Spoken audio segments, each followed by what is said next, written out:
두 번째 액션 방법, 사실 액션이라고 할 건 없습니다. 그냥 바닥을 계속 질질 끄는 거야. 계속 질질 뽕돌을. 당연히 이제 밑걸림이 많겠죠. 하지만 이 방법이 그 앞전의 방법보다 이제 효과가 더 좋았습니다, 저는. 그리고 상당히 이제 많은 선장님들이 이 방법을 또 추천을 하고 계시기도 해요. 그래서 질질 끌다가 2~30초에 한 번씩 싹 들어봐요. 낚싯대 초리대 끝을 문어가 있는지 없는지 왔는지 안 왔는지 싹 들어보고,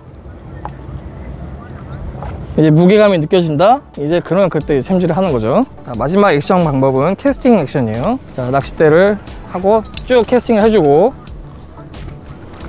그 다음에 착수를 시킵니다. 그럼 이제 뽕돌이 바닥에 닿아요. 탁탁탁탁 하면서 끌어가지고 탁탁탁, 아니면은 쭉 해주면서 뽕돌이 요렇게 높게 점프하는 게 아니고 살짝 점프하면서 내 앞으로 끌고 오주는 거예요. 그 이유는 일단 첫 번째로 그냥 질질 끌고 오면은 바로 밑걸림이 발생할 수 있고요. 두 번째로는 이렇게 유형을 시키는 과정에서 입질을 바로 파악할 수 있습니다.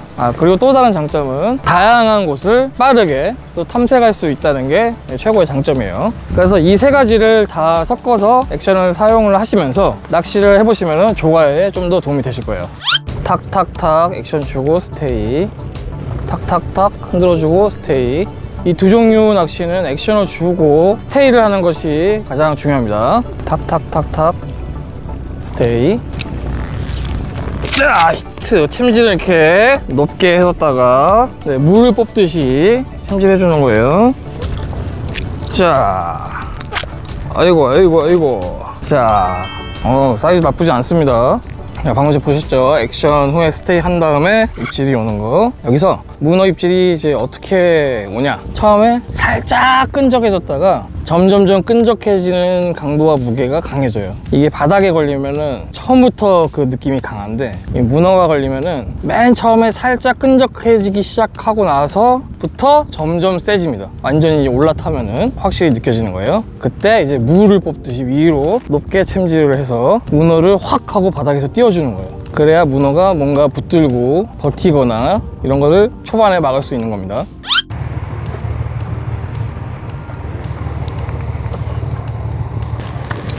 자, 히트. 자, 이렇게 못 뽑듯이 릴링은 천천히 해주는 거예요. 빨리 막 하면 빠집니다. 아이고 쬐끔하네. 자, 좀 전 거는 방생하고, 오늘은 제가 그 문어낚시 야간반에 나온 거예요. 오후 3시 반에 출항해서 11시까지 낚시를 합니다. 그래서 아까 처음에 말씀드린 대로 문어가 야행성이기 때문에 이제 야간의 조항이 확실히 좀 다를지 이제 확인해 보기 위해서 왔어요. 자, 히트. 자, 릴링 천천히. 사이즈 괜찮은 것 같아요. 자, 또 한 마리, 3마리째. 자, 포인트 이동했어요. 이제 다리 밑에 왠지 느낌이 좋습니다. 자, 액션.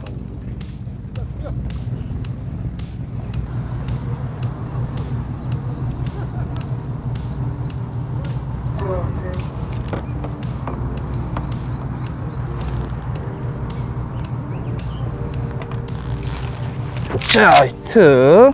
네, 입질이 왔는데 조금 기다리다가 지금 챔질한 거예요. 자, 릴링은 천천히, 너무 빠르지 않게. 자, 하나 건졌습니다. 자, 히트. 이번에 꽤 묵직한데요. 힘쓰네. 힘 좀 써요. 자, 또 한 마리. 사이즈 괜찮습니다. 자, 입질이 없을 때는 이제 캐스팅 액션에 돌입을 합니다. 이게 밑걸림에 굉장히 취약해요. 그래서 통통통 얕게, 통통 이게 아닙니다. 당겨주고 여유줄 감아주고,